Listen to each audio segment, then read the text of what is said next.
So in the last video, we left off solving this equation for x. And if I decide to combine like terms, I'm going to get 65 minus 17 is going to give me 48 plus 11x equals 180 degrees. And if I subtract 48 from both sides, I'm going to get that 11x equals 132. And if I divide by 11 on both sides, I know that x is going to equal 12. Now, looking at problem number 2, you were asked to try it. And if you think about this problem, we don't have any obvious consecutive interior angles or alternate interior or alternate exterior angles. So we're going to have to get a little bit creative here.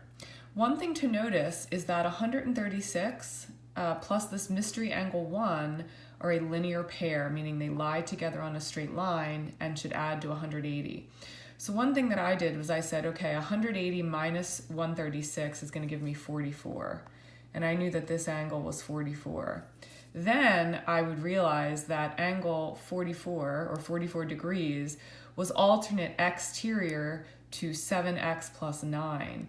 And we know that alternate exterior angles are equal in measure. So I can then say that 44 is going to be equal to 7x plus 9, and I can solve for x from there.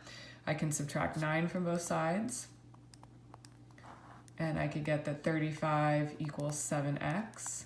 And now I know by dividing by 7 that x is going to equal 5. Okay, moving on to problem number 3. Again, there's nothing really obvious here. But again, one thing that I noticed was that 118 and 4 were a linear pair. Again, they lie on a straight line together. And so that means that they add to 180 degrees.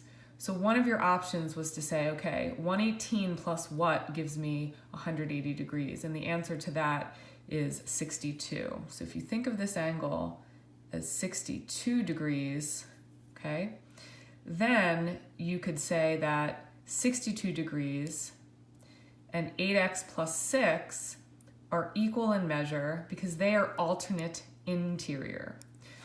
That means I can say that 62 equals 8x plus 6, and I can solve for x by subtracting 6 on both sides.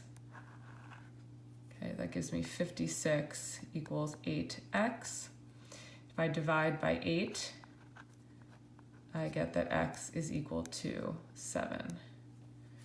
And finally, in this problem, I can notice that 133 and the mystery angle 3, these are consecutive interior.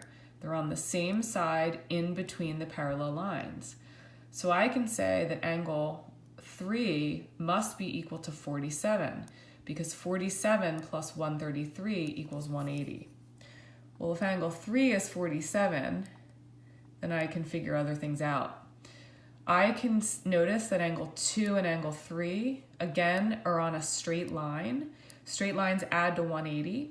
So 180 minus 47 is also 133. Okay. I could have also seen that angle 2 is 133 by noticing that 133 and angle 2 are alternate interior. And then finally, what is angle 1? Well, a couple ways to look at it. You can think that angle 1 is alternate interior to angle 3 because they're inside these parallel lines and on alternate sides of the transversal. So I can say that angle 1 must also be 47 degrees.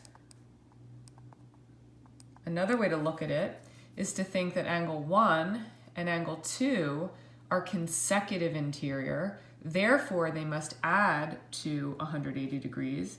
And so if I know that 133 is angle 2, angle 1 must be 47.